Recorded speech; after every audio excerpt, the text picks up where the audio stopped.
স্টেজে বসলে যদি সওয়াব একটু বেশি হয় তাহলে স্টেজ বড় করে দেন, পুরো মাঠে স্টেজ হয়ে যাক। সব শুধু স্টেজ আলাদা কামাই করবো কেন? ওনাদের দরকার নাই, আপনাদের সব লাগবে না? তাহলে সামনের বছর মাহফিলে পুরো প্যান্ডেল পুরোটা স্টেজ করবে, ঠিক আছে না? হ্যাঁ, স্টেজে বসলে যদি সব বেশি হয় তো আমরা নিচে বসে সব কম কামাবো কেন? আর যদি সওয়াব বেশি না হয়, উল্টা চেহারা দেখানোর জন্য স্টেজে উঠা হয়, আরো মুগুর আছে, মুগুর মুগুর, কোনো আওয়াজ করা যাবে না, ঠিক আছে না? ইনশাল্লাহ স্টেজে কেউ কোনো মোবাইল টোবাইল দিয়ে ভিডিও করবেন না, মেহরবানি করে সব মোবাইল টোবাইল পকেটে ভরেন এবং মনোযোগ দিয়ে কথা শুনেন, মাশাআল্লাহ। এবং কোনো মোবাইলে কল ধরা যাবে না, মোবাইলগুলো অফ করে ফেলেন আল্লাহর রাস্তায়। কোনো নেতা, কোনো গায়ের নেতা, কারোর জন্য আলাদা আইন নেই, মোবাইল স্টপ করেন। যদি মোবাইলে কল ধরতে হয় এখনই নেমে যান স্টেজ থেকে, মেহরবানি করে। এখানে বসে দরকারি বেদরকারি ফোন ধরবেন, সেটা হবে না, কথা ডিস্টার্ব করা যাবে না। অনেক কষ্ট করে মানুষগুলো আসছে, হাজার হাজার মানুষ, অতএব ডিস্টার্ব করা যাবে না। ভাইরা আমার, সরসিনা অত্র অঞ্চলের শুধু নয়, সারা বাংলাদেশের শত সহস্র আলেম তৈরি হওয়ার যে কারখানা, সেটা এখান থেকে খুবই নিকটে। সেই সন্ধ্যার পর থেকে এখনো পর্যন্ত অত্র এলাকার যে সমস্ত ওলামাদের সাথে দেখা হয়েছে, সাক্ষাৎ হয়েছে, তারা সবাই এই সরসিনা নেসারাবাদের সন্তান, সেখানকার ফসল। এবং এত বড় ইলমি মার্কাজের আশেপাশের মানুষ হিসেবে আপনারাও নিশ্চয়ই অনেক বেশি সৌভাগ্যবান। আল্লাহ রাব্বুল আলামিন এই বরিশালের মাটিকে শুধু দেশের জন্য নয়, গোটা দুনিয়ার জন্য হেদায়েতের মার্কাজ হিসেবে কবুল এবং মঞ্জুর করুন। ভাইরা আমার, এছাড়াও আরো অনেক দ্বীনি মার্কাজ এখানে যেমন আছে, গোটা দেশে ছড়িয়ে ছিটিয়ে আছে। আল্লাহ রাব্বুল আলামিন আমাদের সবার সমস্ত ভুল ত্রুটিগুলো মার্জনা করে আমাদের দ্বীনি খেদমতকে কবুল এবং মঞ্জুর করুন। আমি কোরআনে কারীমের সূরা ফুরকানের একটি আয়াত তেলাওয়াত করেছি। এই আয়াত আপনাদের অনেকের কাছে খুব বেশি পরিচিত। এই আয়াতকে সামনে রেখে আমি খুব সংক্ষেপে কিছু কথা বলে এরপর আপনাদের প্রশ্নোত্তরে চলে যাব ইনশাআল্লাহ। ভাইরা আমার, আমরা যারা নিজেদেরকে মুসলমান দাবি করি, আমাদের কিছু ভালো গুণের অভাব বা ঘাটতি আছে, যে গুণ অর্জন করলে জান্নাতের পথে আমরা অনেকখানি অগ্রসর হয়ে যেতে পারি, অথচ সেই গুণটা অর্জন না করার কারণে আমরা জান্নাতে যাওয়ার দৌড়ে পিছিয়ে আছি। এমনকি এক্ষেত্রে সাধারণ মুসলমান কি বিশেষ মুসলমান, আলেম ওলামা কি সাধারণ মুসল্লি, সর্বস্তরের মুসলমানদের মধ্যে এই গুণটির দুর্ভিক্ষ চলছে, অভাব চলছে। আল্লাহ রাব্বুল আলামিন কোরআনে কারীমে বারবার বিভিন্ন জায়গায় এই গুণটির গুরুত্ব আমাদেরকে বর্ণনা করেছেন। নবী করিম সাল্লাল্লাহু আলাইহি ওয়াসাল্লামের হাদিসের ভান্ডার খুললে আপনি দেখবেন যে তিনি বারবার আমাদেরকে সতর্ক করেছেন। আর সেই গুণটি হলো, একজন মুসলমান সবসময় বিনয়ী হবেন, শান্তিপ্রিয় হবেন, শান্তশিষ্ট হবেন, ভদ্র হবেন, মার্জিত হবেন, ঝগড়া ফাসাদ করবেন না, গন্ডগোল মারামারি এবং বিতর্ক বৎসা এগুলোকে পছন্দ করবেন না। এটা একজন ভালো মুমিনের গুণ। আমি যে আয়াত তেলাওয়াত করেছি সেই আয়াতে আল্লাহ বলেছেন, ওয়া ইবাদুর রহমানিল্লাযীনা ইয়ামশুনা আলাল আরদি হাওনা। রহমানের বান্দা যারা, তাদের যে বৈশিষ্ট্যগুলো আছে তার এক নম্বরের বৈশিষ্ট্য হলো, তারা যখন রাস্তা দিয়ে চলাফেরা করে তখন খুব বিনয়ের সাথে চলাফেরা করে, খুব বিনম্রতার সাথে হাঁটে। অহমিকা, অহংকার, দম্ভ এগুলো তাদের চলাফেরার দ্বারা প্রকাশিত হয় না। ওয়া ইযা খাতাবাহুমুল জাহিলুনা ক্বালু সালামা। মূর্খ, অশিক্ষিত, ঝগড়াটে এবং খারাপ কিসিমের মানুষ যদি তাদের সাথে এসে বিতর্ক বাধায় দেয়, ঝগড়া লাগায় দেয়, তাদেরকে খোঁচায় দেয়, তারা তখন সালাম বলে, অর্থাৎ এড়ায় যায়। সে ঝগড়ায় তারা মেতে উঠে না। আজ আমাদের দেশে দেখবেন অনলাইনে কি অফলাইনে চতুর্দিকে দেখবেন ঝগড়া, ফাসাদ, গন্ডগোল, মারামারি, হানাহানি, কাটাকাটি, বিতর্ক, বর্ষা, এগুলো আমাদের নিত্যনৈমিত্তিক ব্যাপার। লম্বা দাড়ি আছে তিনিও ঝগড়া করেন, যার দাড়ি নাই তিনিও ঝগড়া করেন। যিনি সাধারণ মানুষ মুসলমান তিনিও ঝগড়া করেন, এমনকি যিনি হুজুর তিনিও ঝগড়া করেন। নবী করিম সাল্লাল্লাহু আলাইহি সাল্লাম বলেছেন, ইন্না আবগাদার রিজালি ইনদাল্লাহি আল আলাদুল খাসিব, আল্লাহর কাছে সবচেয়ে অপ্রিয়, সবচেয়ে অপছন্দের মানুষ হলেন সেই মানুষ যে মানুষ ঝগড়াটে স্বভাবের, কথায় কথায় ঝগড়া, কথায় কথায় গন্ডগোল, কথায় কথায় বিতর্ক, বর্ষা, কারোর সাথে বর্ণনা, যেখানে যা একটা ভেজাল লাগায় দেয়। এই টাইপের লোক আমাদের সমাজে আছে না নাই? ভাইরা আমার, আমরা অনেকে 5 ওয়াক্ত নামাজ আদায় করি, আল্লাহর মেহেরবানি ওয়াজ মাহফিলে যেতেও কার্পণ্য করি না। আল্লাহ তৌফিক হয়েছে মুখে নবীজির নির্দেশ সুন্নাহ, এটা দ্বারাও আমরা নিজেদেরকে সুশোভিত করতে পেরেছি। সুন্নতি লেবাস দিয়ে নিজেদেরকে সাজিয়েছি। মাশাআল্লাহ, ইসলামের অনেক ভালো ভালো গুণ আছে, কিন্তু বাসায় বউয়ের সাথে ঝগড়া, দোকানে কর্মচারীর সাথে ঝগড়া, দোকানে কাস্টমারের সাথে ঝগড়া, কিনতে গেলে দোকানদারের সাথে ঝগড়া, রিক্সা উঠতে গেলে রিক্সাওয়ালার সাথে ঝগড়া, ভ্যানে চলতে গেলে ভ্যানওয়ালার সাথে ঝগড়া, কাউকে কাজের লোক নিলে তার সাথে ঝগড়া, কারণ অধীনে কাজ করতে গেলে তার সাথে ঝগড়া। যেখানে যায় ঝগড়া, বিবাদ, বর্ষা, বিতর্ক, এগুলো যেন আমাদের আষ্টে পৃষ্ঠে আজ লেগে আছে। ভাইরা আমার, নবী করিম সাল্লাল্লাহু আলাইহি সাল্লামের একটি হাদিস আছে, স্বর্ণের অক্ষরে এটাকে লিখে রাখবার মতো। তিনি বলেছেন, আলা উখবিরুকুম বিআহলিল জান্নাহ, ওহে লোক সকল, তোমাদেরকে কি আমি বলে দিব না জান্নাতি মানুষ কারা? আপনারা জানতে চান জান্নাতি কারা? জানতে চান ভাই?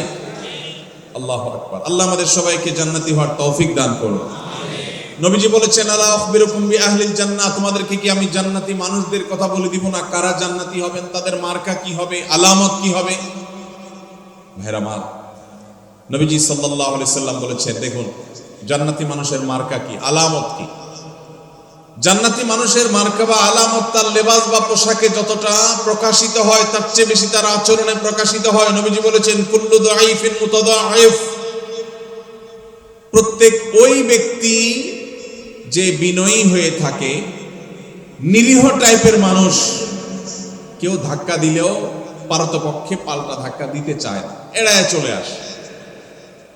কেউ তাকে চরম অপমান করছে, সে চাইলে প্রতিশোধ নিতে পারে, কিন্তু মাথাটাকে নিচু করে সে জায়গা থেকে সরে যায়। এরকম লোক কিছু লোক আছে না নাই? আমাদের সমাজ তাদেরকে বোকাশোকা মনে করে, আমাদের সমাজ তাদেরকে দুর্বল মনে করে, আমাদের সমাজ তাকে নিরীহ এবং অসহায় মনে করে, বেকুব বা নির্বোধ মনে করতে পারে সমাজ। কিন্তু আল্লাহর নবী বলছেন, এই মানুষগুলো তাদের যদি ঈমান, বেসিক যে বিষয়গুলো আছে, ফরজ বিধানগুলো আছে, সেগুলো যদি তারা ঠিকঠাক মতো পালন করে থাকে, তাহলে এই লোকগুলো জান্নাতি হওয়ার সম্ভাবনা অনেক জোরালো। ভাইরা আমার, বিনয়ী বা নিরীহ মানুষ আমাদের সমাজে পরিমাণে কম না বেশি? কম। আর এর বিপরীতে একই হাদিসে নবীজি বলেছেন, আলা উখবিরুকুম বিআহলিন নার, তোমাদের কি আমি বলে দিব না যে জাহান্নামী কারা হবে, কারা জাহান্নামে যাবে, তাদের মার্কা কি বলে দিব? নবীজি সাল্লাল্লাহু আলাইহি সাল্লামকে যখন বলা হলো, হ্যাঁ আল্লাহর রাসূল অবশ্যই বলুন, তখন তিনি বলেছেন, কুল্লু উতুল্লিন জাওয়াজিন মুস্তাকবির, গোয়ার কিসিমের মানুষ, ঘাড় মোটা, তেড়া, রূঢ় স্বভাবের, শক্ত প্রকৃতির, দিলের ভিতরে কোনো নরম নাই, কোমলতা নাই, কোনো প্রকার বিনম্রতা নাই, মমতা নাই, যেটাকে বলা হয় শক্ত হৃদয়ের, শক্ত মনের মানুষ আছে না নাই? অহংকারী, তার ভিতরে কোনো বিনয় নাই, সব সময় তেড়া তেড়া কথা বলে, সব সময় গোড়ার মতো গায়ের জোর দেখায়, আছে না নাই? আমাদের দেশে কখনো রাজনৈতিক পাওয়ারে, কখনো টাকার জোরে, কখনো ক্ষমতার জোরে, কখনো বাপ চাচার দাপটে, মামু খালুর দাপটে মানুষ অহংকারী হয়, হয় কি হয় না? আবার অনেক সময় কোনো কারণ ছাড়াও মানুষ অহংকারী হয়। নবীজি সাল্লাল্লাহু আলাইহি সাল্লাম বলেছেন, আল্লাহর সবচেয়ে ঘৃণিত মানুষ হলো যে অহংকার করার মতো কিছু নাই, অথচ তারপরও সেও অহংকার। আমরা এমন একটা সমাজে বসবাস করছি, একজন প্রাপ্তবয়স্ক মানুষ তো অনেক পরের কথা, ছোট ছোট বাচ্চা কাচ্চাকেও দেখবেন আচরণের মধ্যে এমন পরিমাণ যুদ্ধ ভাব, এমন পরিমাণ মার কাট ভাব, এমন পরিমাণ অহংকার ভাব, এমন পরিমাণ আপনার সব ভেঙে চুরে শেষ করে ফেলবে এমন ভাব। ঘরে ঘরে দেখবেন বাচ্চাদের মধ্যে টেন্ডেন্সি আসছে না, আসে নাই? আমরা আমাদের শৈশবে দেখেছি ছোট ছোট পিচ্চি পোলাপান একেবারে চুপচাপ থাকে, আর এখন দেখবেন যে 2-3-4 বছর পোলাপান পর্যন্ত দেখবেন যে চুন থেকে নুন খসলেই ভাঙচুর শুরু, রিয়াক্ট শুরু, ঠিক না বেঠিক? বাপমা পর্যন্ত তাদের সেই দুঃস্বভাবকে রোগ মনে করে না, তারা আবার অহংকার করে, অনেক রাগী, অনেক রাগী। যেভাবে বলে তাতে মনে হয় যে বাপমা এটাতে অনেক গর্বিত, মানে তার মধ্যে ব্যাটাগিরি অনেক বেশি। আসলে যে বাচ্চা মোটামুটি রুগী হয়ে রয়েছে নানা কারণে, সেটা বুঝার মতো ক্ষমতা মা বাপের। ভাইরা আমার, নবী করিম সাল্লাল্লাহু আলাইহি সাল্লামের একটি হাদিস আপনাদেরকে শোনাতে চাই, আবু দাউদে বর্ণিত হয়েছে। নবীজি সাল্লাল্লাহু আলাইহি সাল্লামের সম্পর্কে বলেছেন, আনা যাইমুন বিবাইতিন ফি রাবাদিল জান্নাতি লিমান তারাকাল মিরাআ ওয়া ইন কানা মুহিক্কা। যে ব্যক্তি কোথাও ঝগড়া এড়ায় চলবে। কি এড়ায় চলবে ভাই? ঝগড়া। আপনি বাজারে গেছেন, রিক্সা দিয়ে যাচ্ছেন, কারোর সাথে এমন কোন উপলক্ষ তৈরি হলো, একজন রাস্তার মাঝখানে দাঁড়ায় আছে, আপনার রিক্সার যতই বেল বাজানো হচ্ছে উনি সরেন না। এরপরে যখন ওনাকে একটু ভালোভাবে বলতে গেছেন, উনি গায়ের দিকে দাঁড়ায় আসছে। আপনি এখন চাইলে তার 5টা কথা শুনাইতে পারেন যে ভাই রাস্তাটা কি আপনার বাপের, অনেক কথাই বলতে পারেন, কিন্তু আপনি দেখছেন যে কথা বলতে গেলে কথা বাড়বে, এবং কথা বাড়লে আমার আখলাক নষ্ট হবে, জবান নষ্ট হবে, মুখ নষ্ট হবে, আমল নষ্ট হবে। এই জন্য আমি নিজে সত্যের উপর আছি, সে অন্যায় করতেছে এটা জানার পরও আমি তার সাথে ঝগড়া না করে মুখটা আরেক দিকে ফিরে আসতে বের হয়ে চলে আসলাম। নবীজি বলেছেন, এই কাজটা যারা নিয়মিত করতে পারবে, যারা এই কাজটা করবে, এই গুণ যারা অর্জন করবে, তিনি বলেছেন জান্নাতের এক পাশে তার জন্য একটা প্রাসাদের দায়িত্ব আমি নিলাম। আল্লাহু আকবার। আল্লাহ তাআলা আমাদের সবাইকে ঝগড়া বিবাদ এড়াবার তৌফিক দান করুন। অনেক আমলের কথাই তো শুনছেন ভাই, সুবহানাল্লাহ, আলহামদুলিল্লাহ, তাসবিহ, তাহলিল, জিকির, আজকার, অনেক আমলের কথা আমরা শুনছি। আজকে ভাই নতুন একটা আমলের কথা শুনলাম। এটাও যে আমল, সেটা আমাদের অনেক ভাই ব্রাদাররা জানেন না। সে আমলটা হলো ঝগড়া করার সুযোগ আছে, স্কোপ আছে, গায়ের জোর আছে, সাথে লোক আছে, চাইলে কথা বাড়ানো যায়, এবং যার সাথে ঝগড়া তৈরি হয়েছে তিনি একটা ফালতু বিষয় নিয়ে আপনার সাথে ঝগড়া লিপ্ত হয়েছেন, তিনি একেবারে অন্যায়ের উপর আছেন, ভুলের উপরে প্রতিষ্ঠিত আছেন, আপনি পরিষ্কারভাবে দেখছেন তিনি রং, এরপরও তাকে রং জেনেও আপনি সত্য জানার পরেও শুধু ঝগড়াটাকে মিনিমাইজ করতে গিয়ে যে আমি কথা বাড়াতে চাই না, এই জন্য আমি হেরে গেলাম, কথা বাড়াইলাম না, এই কাজটা যদি করতে পারেন তাহলে নবীজি জান্নাতের চৌহদ্দির ভেতর একটা প্রাসাদ আল্লাহর কাছ থেকে আপনাকে পাইয়ে দেওয়ার দায়িত্ব নিয়েছেন। আল্লাহ আমাদের সবাইকে জান্নাতি হওয়ার তৌফিক দান করুন। ভাইরা আমার, এই আমলটা প্র্যাকটিস করবেন তো আজ থেকে ইনশাআল্লাহ। দিনে যদি একবারে আমলের প্র্যাকটিস করতে পারেন, কয়বার? একবার। এভাবে যদি প্রতিদিন আপনি চেষ্টা করেন যে আমার সহপাঠীর সাথে, স্কুল কলেজে মাদ্রাসায়, আমার কোনো সহকর্মীর সাথে কর্মস্থলে, কিংবা পরিচিত অপরিচিত যে কোনো মানুষের সাথে কোনো পাবলিক প্লেসে, এমনকি নিজের বাসা বাড়িতে নিজের ঘরের লোকজনের সাথে কথা বাড়াইলেই বাড়ানো যায়। অন্যায়টা সে করছে আপনি জানেন, এরপরও যদি আপনার রাগটাকে হজম করে নেন তাহলে এই পুরস্কার আল্লাহ আপনাকে দিবেন। আপনি দুনিয়া থেকে জান্নাতি, এটার নিশ্চয়তা আল্লাহর কাছ থেকে আপনি করে যেতে পারবেন যদি আপনি ঈমান, ফরজ আমলগুলোর পাশাপাশি এই আখলাকটা অর্জন করেন। চেষ্টা করা যাবে না ইনশাআল্লাহ। মুশকিল কি জানেন? মুশকিল হলো ইবলিস। ইবলিস কি বলবে জানেন? ইবলিস বলবে যে মাথা খারাপ, তুমি যদি এখন জবাবটা না দাও, উনি যে একটা অন্যায় কথা বললো, এটার জবাব না দিলে এর মানে তুমি তার অন্যায়টাকে মেনে নিলা। ইবলিস বলবে কি বলবে না? এটারে বলে নেক্সুরত ধোকা। এটারে কি বলে ভাই? নেক্সুরত ধোকা। বুঝেন আপনারা? বুঝেন না? মানে দেখতে মনে হয় যে কাজটা ভালো কাজ, আসলে শয়তানি কাজ। আসলে কি কাজ? শয়তানি কাজ। শয়তান আপনাকে সবসময় উত্তেজিত করবে। শয়তান বলবে না, তোমাকে এখানে কিছু বলতে হবে, না বললে তো তুমি হেরে যাবা, তুমি দুর্বল থেকে যাবা। সে মনে করবে তুমি দুর্বল। শয়তানকে বলতে হবে আমি দুর্বল থাকলাম, আমি হাইরাই গেলাম, আমি মেনেই নিলাম। কেন? কারণ ওই যে নবীজি জান্নাতের গ্যারান্টি দিয়েছেন। জাইম শব্দটি আরবিতে অত্যন্ত গুরুত্বপূর্ণ অর্থবহ একটা শব্দ। জাইম শব্দের মানে হলো জিম্মাদার, দায়িত্বশীল। নবীজি বলেছেন সে জান্নাত পাবে তা নয়, তিনি বলেছেন আমি দায়িত্ব নিলাম, দায়িত্ব গ্রহণ করলাম, আমি জাইম হলাম ওই ব্যক্তির যেই ব্যক্তি ঝগড়া পরিহার করলো, সে হকের উপর আছে, সত্যের উপর আছে, তারপর সে ঝগড়া করলো না। আল্লাহ আমাদের সবাইকে এই গুণটা অর্জন করার তৌফিক দান করুন।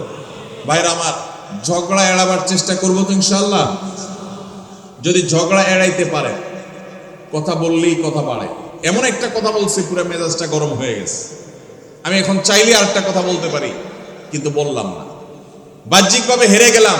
শয়তান কিন্তু উস্কাবে, শয়তান কিন্তু খোঁচাবে, শয়তান কিন্তু উত্তেজিত করবে, বলবে যে আরে মাথা খারাপ, এভাবে যদি হাল ছেড়ে দাও তো সবাই কি মনে করবে? মনে করবে এর দোষ ঠিকই আছে, নাহলে সে চুপ করে চলে গেলে কেন? সবাই মনে করুক আমাকে খারাপ, আল্লাহ আমাকে ভালো মনে করবে ইনশাআল্লাহ। এই গুণটা অর্জন করা যাবে ইনশাআল্লাহ ভাই। একই হাদিস আবু উমামা বাহিল্লাহ বর্ণনা করেছেন, মুসনাদ সুনান আবু দাউদে বর্ণিত হয়েছে। এই হাদিসের পরের অংশে নবীজি বলেছেন ওয়া বিবাইতিন ফি ওয়াসতিল জান্নাতি লিমান তারাকাল কিযবা ওয়া ইন কানা মাযিহা। যে ব্যক্তি মিথ্যা কখনো বলে না, মিথ্যা কখনো বলে না, এমনকি রসিকতা করে মজা করেও কখনো, দুষ্টুমি করেও কখনো সে মিথ্যা কথা বলে না। আজকাল যুবকদের মধ্যে দেখবেন দুষ্টুমি করে হাসতে হাসতে, খেলার ছলে, বিনোদনের ছলে মিথ্যা কথা বলা, এটাকে অপরাধ পর্যন্ত মনে করছে না। মুসলমান সিরিয়াসলি মিথ্যা কথা বলবেই না, এমনকি দুষ্টুমি করে, মজা করে, রসিকতা করে মিথ্যা বলতে পারে। নবীজি বলেছেন কেউ যদি দুষ্টুমি করেও মিথ্যা কথা বলা থেকে পরিহার করে, দুষ্টুমি করতে যাচ্ছে, মিথ্যা বলতে যাবে, আল্লাহর ভয় এসেছে, সে পরিহার করেছে, তার জন্য আল্লাহ নবী সাল্লাল্লাহু আলাইহি ওয়াসাল্লাম বলেছেন জান্নাতের সেন্টার পয়েন্টে আমি তার প্রাসাদের দায়িত্ব নিলাম। এরপরে হাদিসের শেষ অংশে নবীজি বলেছেন ওয়া বিবাইতিন ফি আলাল জান্নাতি লিমান হাসানা খুলুকাহ। যে ব্যক্তি তার আচরণ সুন্দর করবে, কি সুন্দর করবে? আখলাক সুন্দর করবে, তার আচরণটা মধুর মতো হবে, তার কথা থেকে মধু ঝরবে, সবাই তার থেকে মিষ্টতা অনুভব করবে, তার কথার মধ্যে কর্কশ ভাব থাকবে না, বেয়াদবের মতো আচরণ করবে না, অহংকারের মতো আচরণ করবে না, ঝগড়াটে স্বভাবের হবে না, বিনয়ী হবে, বিনম্র হবে, মাটির দিকে চেয়ে চলবে। সে যখন হাঁটে তখন মনে হয় যে মাটিতেও টের পাচ্ছে না। কারোর সাথে ঝগড়া হলে আস্তে করে মাথাটা নিচু করে সে সেখান থেকে চলে যায়। সবাই তাকে বোকাশোকা মনে করে, কিন্তু এই যে নিরীহ কিসিমের মানুষ, জান্নাতীর মার্কা যাদের মধ্যে সবচেয়ে বেশি, সে মানুষ সম্পর্কে নবীজি বলেছেন যে ব্যক্তি তার সার্বিকভাবে আচরণটা সুন্দর করবে, কারোর হক মারবে না, সবার হক আদায় করে দিবে, সবার যার যার প্রাপ্য পরিশোধ করে দিবে, সবার সাথে আচরণটা সুন্দর করবে, কারোর সাথে রূঢ় আচরণ করবে না, খারাপ ব্যবহার করবে না, গালমন্দ করবে না, এবং মানুষের সামনে উচ্চবাচ্য করবে না, বেয়াদবি করবে না, ঝগড়া ফাসাদ করবে না।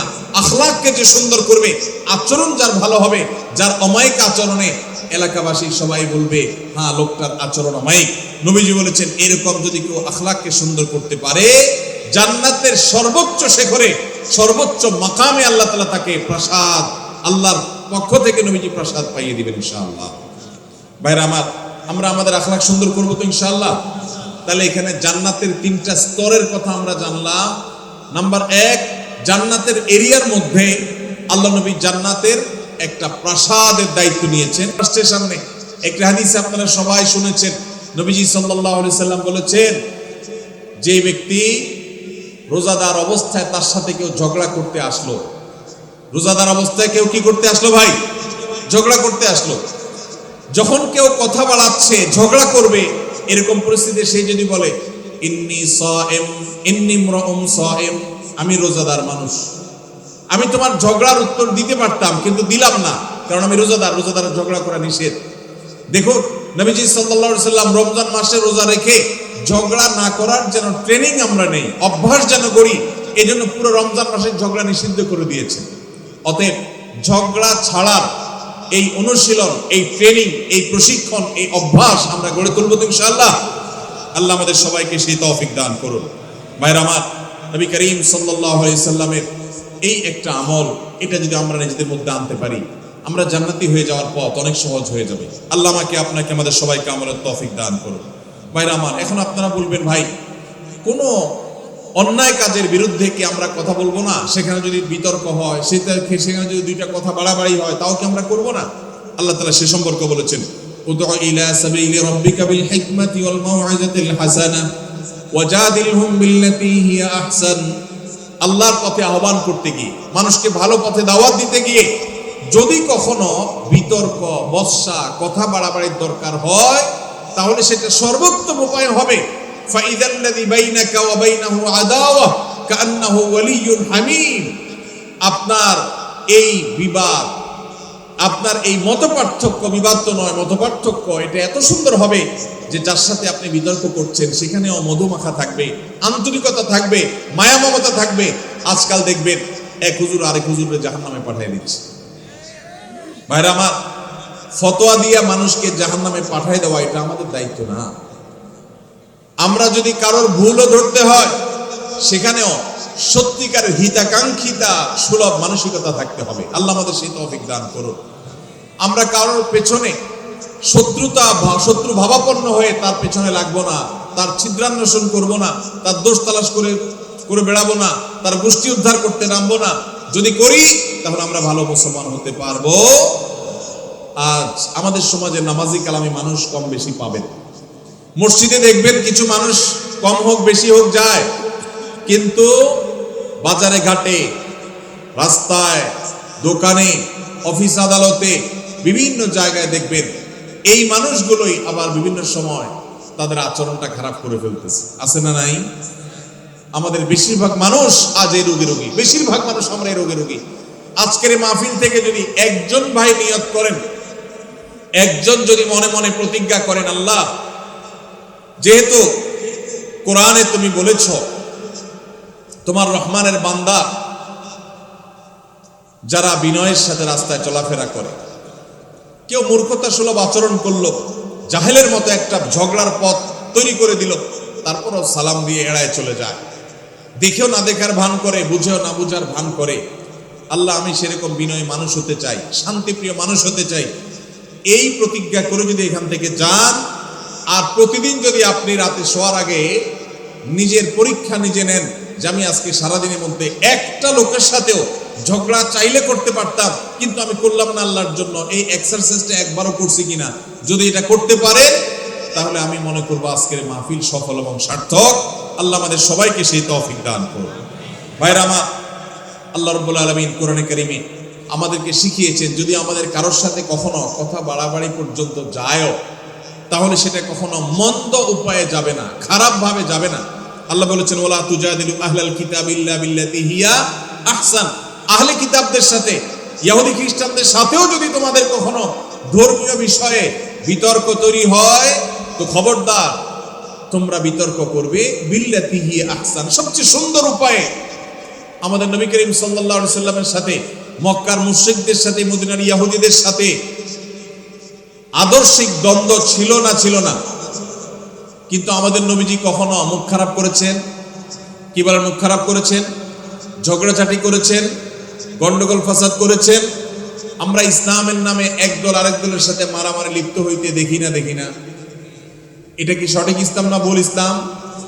আমরা ফেসবুকে এক মতের মানুষ আরেক মতের মানুষের গোষ্ঠী উদ্ধার করতে দেখি না। এটা কি সঠিক ইসলাম না ভুল ইসলাম? আল্লাহ আমাদেরকে সঠিক ইসলাম চর্চা করার তৌফিক নসিব করুন।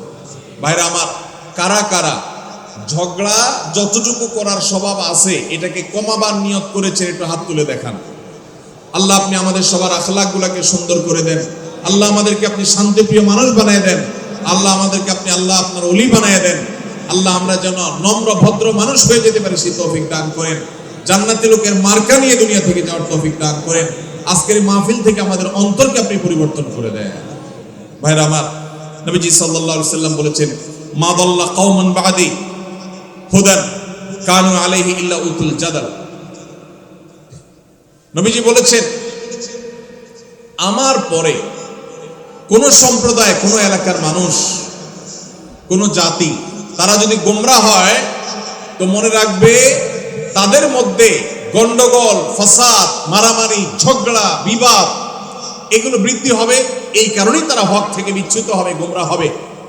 মানুষ যখন বিতর্ক প্রবণ হয়, বৎসা প্রবণ হয়, ঝগড়া করা তার স্বভাবের মধ্যে চলে আসে, আল্লাহ হক থেকে তাকে দূরে সরায় দেন, সে হক হারিয়ে ফেলে, বিভ্রান্ত হয়ে যায়।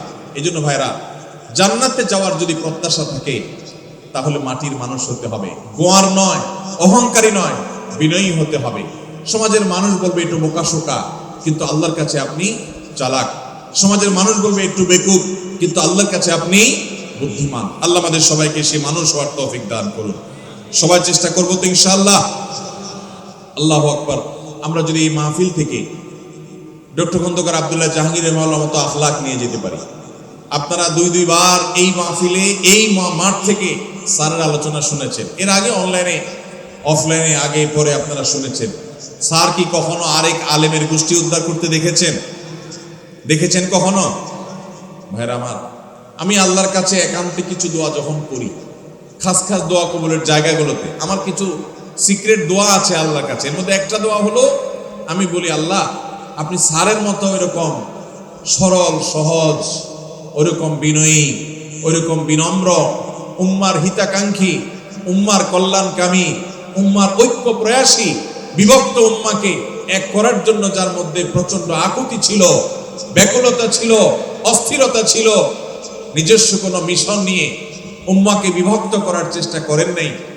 আপনি স্যারের মতো সে আখলাক, সে বিনয়, সেই নম্রতা, সেই সুন্দর হাসি, সেই সরলতা, এগুলো আপনি আমাকে দান করেন। আমি একান্তে আল্লাহর কাছে যে কয়েকটা দোয়া সবসময় করার চেষ্টা করি, মধ্যে এই দোয়াটা আমি নিয়মিত করি।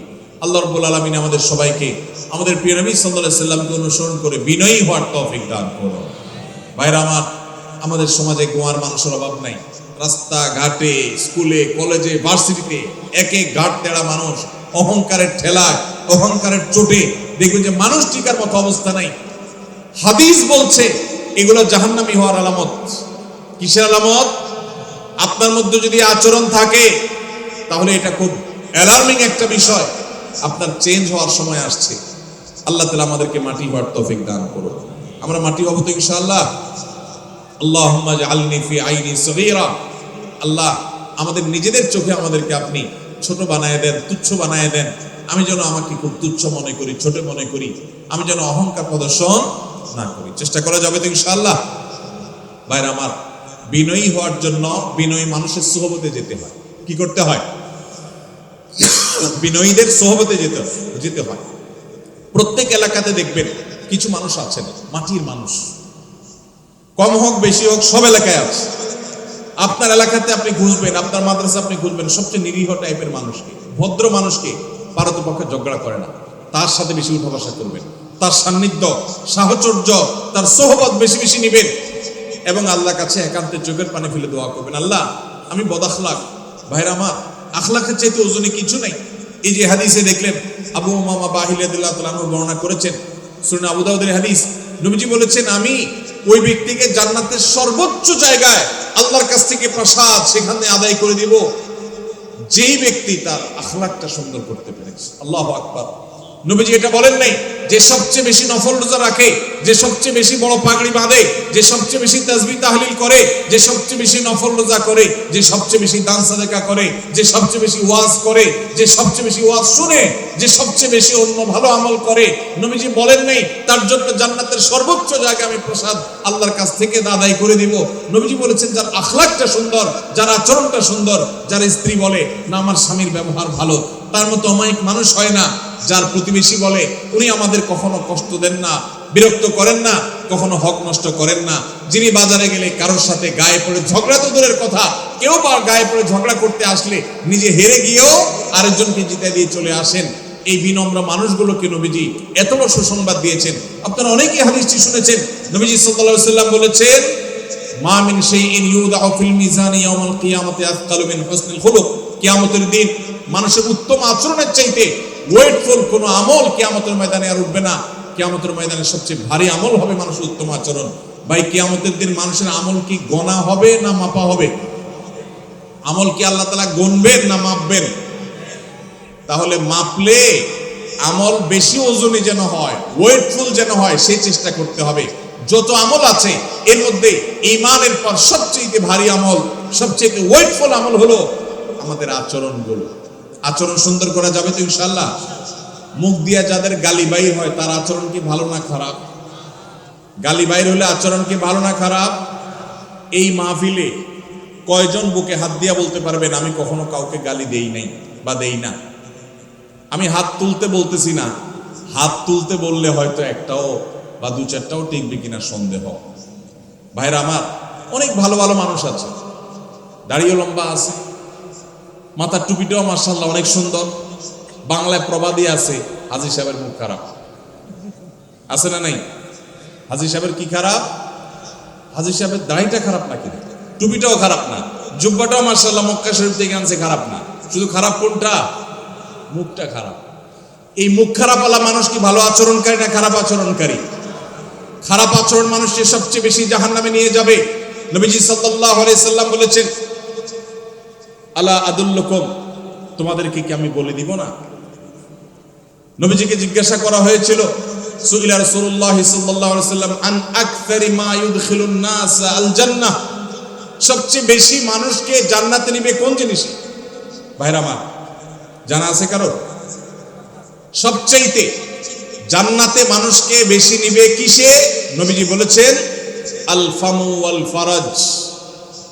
আল ফামু ওয়াল ফারাজ, এই ঠোঁট, এই মুখ, এটা দিয়ে যদি সে সুন্দর কথা বলে, খারাপ কথা না বলে, এই মুখকে যদি সে সুন্দরভাবে ব্যবহার করতে পারে, আর সম্ভ্রমকে যদি কেউ রক্ষা করতে পারে। এখন দেখবেন এই দুইটার দুর্ভিক্ষ চলছে, সবই পাবেন। নামাজি, রোজাদার, হাফেজ, আলেম, হাজি সাহেব, গাজী সাহেব, দানকারী সাহেব, জুব্বালা সাহেব, দাড়িয়ালা সাহেব, পর্দালা সাহেব, বোরকালা সাহেব, সব সাহেব কম বেশি পাবেন। কিন্তু এই সাহেব আপনি খুব বেশি দেখাতে পারবেন না, যে সাহেবের দুই ঠোঁট দিয়া কখনো বাজে কথা বের হয় নাই। তার স্ত্রী সাক্ষ্য দিবে যে আমি এত বছর সংসার করেছি, মুখ দিয়া কখনো একটা খারাপ কথা বের হয় নাই। এই মায়ের কোল যদি কারো থাকে, তাহলে এই লোকটা হলো জান্নাতি। তারা দেখার জন্য টিকিট কেটে হলেও যাওয়ার চেষ্টা করবে। কে জান্নাতি হবেন সেটা আল্লাহ তাআলা ভালো জানেন, কিন্তু নবীজি যে বলেছেন জান্নাতি মানুষের মার্কার কথা, সেই মার্কা তার মধ্যে আছে, সেই হিসাবে বললাম। আল্লাহ তাআলা আমাদেরকে সেই মানুষ হওয়ার তৌফিক দান করুন। চেষ্টা করা যাবে তো ভাই ইনশাআল্লাহ? ভাইরে, আচরণটা সুন্দর করেন, আসেন আচরণটাকে, ব্যবহারটাকে সুন্দর করি, অমায়িক করি। চেষ্টা করা যাবে না ইনশাআল্লাহ? আল্লাহর কাছে আসেন, একটু দোয়া করি, আল্লাহ আমাদের আখলাকটা আপনি সুন্দর করে দেন। বলেন, আল্লাহ আমাদের আখলাকটা আপনি সুন্দর করে দেন। নবীজি দোয়া শিখাইছেন, তিরমিজিতে দোয়া বর্ণিত হয়েছে। দেখেন কত দোয়া নবীজি শিখাইছেন। আমরা শুধু ওই ইফতারের দোয়া জানি, খাওয়ান দাওয়ানোর দোয়াটা ভালো জানি বাঙালি, আর ঘুমের দোয়াটা আল্লাহুম্মা বিসমিকা আমুতু আহিয়া বেশিরভাগ লোক জানেন, আর খাইতে হয় বিসমিল্লাহ পড়ে, এটা সবাই জানেন। ইফতারের সময় দোয়া পড়তে হয়, এটা জানেন মাশাআল্লাহ। কিন্তু অনেক ইম্পর্টেন্ট দোয়া আছে, অনেকে আছেন জীবনে একবারও শুনেন নাই। তিরমিজি বর্ণিত হাদিস, নবীজি সাল্লাল্লাহু আলাইহি সাল্লাম দোয়া করতেন আল্লাহর কাছে, আল্লাহুম্মা হদিনি লি আহসানিল আখলাক, আল্লাহ সবচেয়ে সুন্দর আচরণটা যেন আমার হয়। আল্লাহ আমার এই এলাকায় ধামরার মধ্যে যত মানুষের আচরণ হবে, এর মধ্যে সবচেয়ে অমায়িক আচরণটা যেন আমার হয়। আল্লাহ আল্লাহুম্মা হদিনি লি আহসানিল আখলাক, আল্লাহ সুন্দর আখলাকের পথে আপনি আমাকে পরিচালিত করেন। ওয়ালা ইয়াহদি লি আহসানিহা ইল্লা আন্ত, আল্লাহ আপনি ছাড়া কেউ আমার আখলাক শুধরাতে পারবে না। আমার আচরণ এত খারাপ যে আমাকে শুধরাইতে হলে আল্লাহর কাছে দোয়া করতে হবে। নবীজি দোয়া শিখিয়ে দিয়েছেন সেজন্য। ওয়ালা ইয়াহদি লি আহসানিহা ইল্লা আন্ত, আল্লাহ উত্তম আখলাকের পথে আপনি ছাড়া কেউ পথ দেখাতে পারবে না। ওয়াসরিফ আন্নি সাইয়্যাহা ওয়ালা ইয়াসরিফ আন্নি সাইয়্যাহা ইল্লা আন্ত, আল্লাহ খারাপ যে আখলাক, বদ আখলাক, দুরাচরণ, কথার মধ্য থেকে গন্ধ বের হয়, কথার মধ্যে কর্কশ ভাব, কথা বললে মুখ খারাপ হয়, কথা বললে ঝগড়াঝাটি হয়, আল্লাহ এই যে আমার মধ্যে চাল টাইপের আচরণ, এই যে নোংরা আচরণ, আল্লাহ এটা থেকে আপনি আমাকে বাঁচায় দেন, আল্লাহ আমাকে এখান থেকে সরায় দেন। ওয়াসরিফ আন্নি সাইয়্যাহা, আল্লাহ খারাপ আখলাক থেকে আপনি আমাকে সরায় দেন। ওয়ালা ইয়াসরিফ আন্নি সাইয়্যাহা ইল্লা আন্ত, আপনি ছাড়া কেউ খারাপ আচরণ শুধরাইতে পারবে না। এজন্য ভাই আল্লাহর কাছে দোয়াও করব, আবার ভালো আখলাকি মানুষের সোহবত, সংস্রব সান্নিধ্য নিব। অনেক মানুষ আছেন বড় আলেম, আচরণ ভালো না, আছে না নাই? আছে না নাই? বড় দাড়িওয়ালা, বড় হাজি সাহেব, আচরণ ভালো নাই। আর যার দাড়ি নাই তার মাথা নাই, তার বুধবার, তার আখলাকি আর কি বেআখলাকি কি। যার নামাজেরই খবর নাই তার তো মাচাই নাই, বুধবার আর মঙ্গলবার কি তার। কিন্তু অনেক মানুষ আছে যে তাদের তলা আছে, তাদের নামাজ রোজা আছে, কিন্তু আখলাক খারাপ। এই আখলাক খারাপটাকে আমরা আবার শয়তান আমাদের কাছে আমাদের বদাখলাককে বিভিন্ন নাম দিয়া সুশোভিত করে তুলে দেয়। শয়তান বলে যে আসলে উনি জালালি তবিয়তের। কি তবিয়তের? জালালি তবিয়তের। আস্ত বদাখলাকি করে জালালি তবিয়ত আমার নবী করিম সাল্লাল্লাহু আলাইহি ওয়াসাল্লামের মধ্যে এটা দেখিনি। কি বলেন? আমাদের নবীজির মধ্যে তথাকথিত জালালি তবিয়ত দেখছেন কখনো আপনি? বলতে পারবেন যে নবীজি সাল্লাল্লাহু আলাইহি ওয়াসাল্লামের জীবনে কখনো রেগে মেগে আগুন হয়ে গেছেন, একদম চিৎকার চেঁচামেচি সব অনেক রাগারাগি করে ফেলছেন? সাহাবীরা বলছেন জালালি তবিয়ত দেখছেন কখনো? আল্লাহ তাআলা আমাদের আখলাকগুলোকে সুন্দর করার তৌফিক দান করুন। আমি ভাই এই আমলটার বড় অভাব আমার নিজের মধ্যে অনুভব করি অনেক বেশি। আর এইটার কথা আমি ঘুরে ফিরে বলার চেষ্টা করি আমার আকুতিগুলো আমি বলার। আল্লাহ আমার সব ভাইদেরকে জান্নাতি মানুষ হয়ে যাওয়ার তৌফিক দান করুন। আজকের এই মাহফিল থেকে আমরা এই আমলটা নিয়ে যাব, আমরা ঝগড়া করব না ইনশাআল্লাহ। ঝগড়া করার সুযোগ তৈরি হলেও ঝগড়া করব না, নিজে হকের উপরে থাকলেও আল্লাহর জন্য ঝগড়া এড়ায় যাব, চেষ্টা করবো না ইনশাআল্লাহ। আমাদের মা বোনরা যারা শুনছেন তাদেরকেও বলছি, আপনার পাশের ঘরের মহিলার সাথে কোনো একটা বিষয় নিয়ে ঝামেলা তৈরি হয়েছে, চাইলেই কথা বাড়ানো যায়, মুখটা বন্ধ করে থুয়ে দেন, আল্লাহর জন্য একটু হজম করেন। আপনার মনে হবে যে আমি তো হারিয়ে গেলাম, কিছু না বললে তো আমি মনে হচ্ছে আমি শেষ হয়ে গেলাম। এটা শয়তান করায়। শয়তানকে হারাইতে হবে, নিজকে জিতাইতে হবে। আল্লাহ আমাদের সবাইকে তৌফিক দান করুন। ভাইরা আমার কথা শেষ। আমি শুধুমাত্র আপনাদের কাছে আবদার রেখে গেলাম, আবেদন রেখে গেলাম, আমরা যেন উত্তম আখলাক, বিশেষ করে ঝগড়া মুক্ত বাংলাদেশ গড়তে পারি। চেষ্টা করা যাবে না ইনশাআল্লাহ? আমরা কি ঝগড়া সহ বাংলাদেশ চাই না ঝগড়া মুক্ত বাংলাদেশ চাই? ঝগড়া মুক্ত বাংলাদেশ চাই। তাহলে আমার নিজেকে আগে সংশোধন করতে হবে। জগৎ ঠিক হয়ে যাবে আমি ঠিক হলে। আমি নিজে খারাপ, আমি চাই সব ফেরেশতা হয়ে যাক। হবে কোনোদিন? তাহলে আমরা চেষ্টা করবো তো ইনশাআল্লাহ। যত জায়গায় আপনি বাসে উঠছেন, বাসের পাশে সিটালার সাথে একটা ঝগড়ার ইস্যু তৈরি হয়েছে। কি হয়েছে? নাইট কোচে যাচ্ছেন, সামনের সিটে বসা, উনি ওনার সিটটাকে চেয়ার কোচে ডাউন করে দিছে, এমন ডাউন করে দিছে একবারে আপনার বুকের উপর এসে পড়ছে। ঝগড়া করার ইস্যু তৈরি হয়েছে না হয় নাই? সুন্দর করে যদি তাকে বুঝায় বলতে পারেন আলহামদুলিল্লাহ। আর যদি দেখেন যে না তিনি ভুল বুঝতেছেন, বলবেন ভাই সরি, ঠিক আছে থাক, আমার কোনো আপত্তি নাই ভাই, কষ্ট হচ্ছে, তারপর আপনি মেনে নেবেন, আপনি ভালো মুসলমান হতে পারবেন। আর যদি বলেন এই মিয়া সোজা করবেন নাকি আঙ্গুল মাখা করব, হ্যাঁ ভদ্র মানুষের ভাত নাই না, চিনছেন আপনি আমি কে, তাহলে বুঝবেন আপনার লক্ষণ খারাপ। আপনার লক্ষণ, এটা ছোট লোকের আচরণ। এটা কার আচরণ? আর বড় লোকের আচরণ হলো ভাই আপনি রাগ করেন না, সরি ভাই, আপনি মনে কিছু করছেন ভাই, ঠিক আছে ভাই থাক, দরকার নেই, এই যে আমি মেনে নিলাম, এটা হলো ভালো মানুষের গুণ। আল্লাহ আমাদেরকে ভালো মানুষের গুণগুলো অর্জন করার তৌফিক দান করুন।